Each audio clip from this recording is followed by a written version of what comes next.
At 10:30, we got Cal, who's 3-0, traveling to San Diego State, who's 1-1. Cal favored by 13.5 points on CBS Sports Network. JKW for the Golden Bears, gone 71-106, throwing for 780 yards, 6 touchdowns, 1 interception. Kendrick Raphaelis had 39 carries for 201 yards and a touchdown.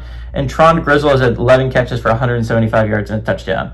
Jaden Denegal has gone 28-55, thrown for 340 yards, 2 touchdowns, 0 interceptions. Lucky Sutton has had 38 carries for 188 yards and 2 touchdowns. And Jacob Bostic has had 6 catches for 101 yards and 2 touchdowns for the Aztecs. The Cal is 5-4 against San Diego State all time. Last game did go to Cal in 2024. Home team is 9-0 for when both these teams are playing. San Diego State is 2-1 in one-possession games, and Wilcox is 1-0 as the head coach of Cal against San Diego State. Really interesting game from the perspective of Cal, right? Because if you look at the schedule, Cal has a shot at the college football playoffs, which is not something I think anyone thought they were going to be saying at the end of the year. They have a win over a competent Minnesota squad, right? This is the end of their non-conference, but have you seen their conference schedule? It is not difficult. They play a game against NC State that could be a little bit scary. They play a game. Oh, I'm sorry, they don't play NC State. They get to avoid NC State. They have a trip to Louisville that I think will be a little bit scary, and they get SMU at home. But outside of that, they avoid Georgia Tech, they avoid Florida State, they avoid Miami, they avoid Clemson. Any team that you think is good, they avoid NC State. Any team you think is good in the ACC, they basically avoid outside of Louisville and SMU. And SMU might not even be that good this year.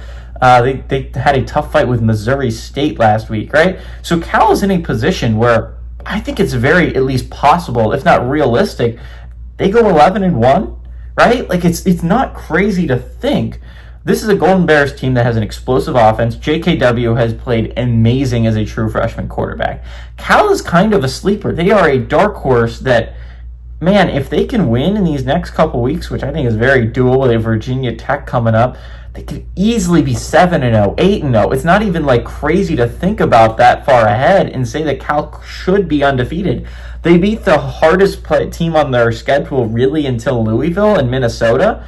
I don't know. This Golden Bears team is a team I really like.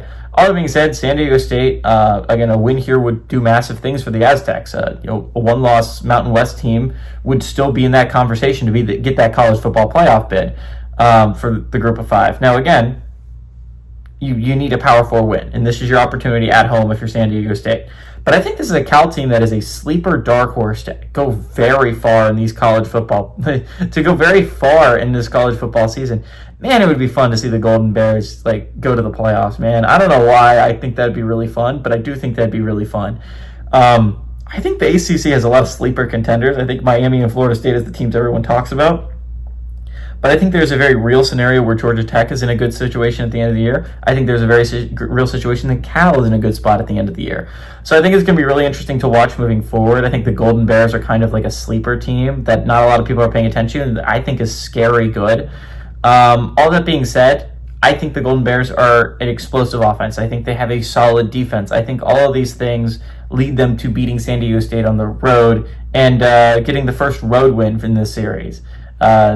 I think the Golden Bears are a really good team this year. I'm really high on the Golden Bear train. Give me JKW and the Golden Bears to go on the road and beat San Diego State, but 13.5 points is too much. I think this game will actually, unfortunately, be close for a lot of Golden Bears fans. I like the Aztecs to cover that spread.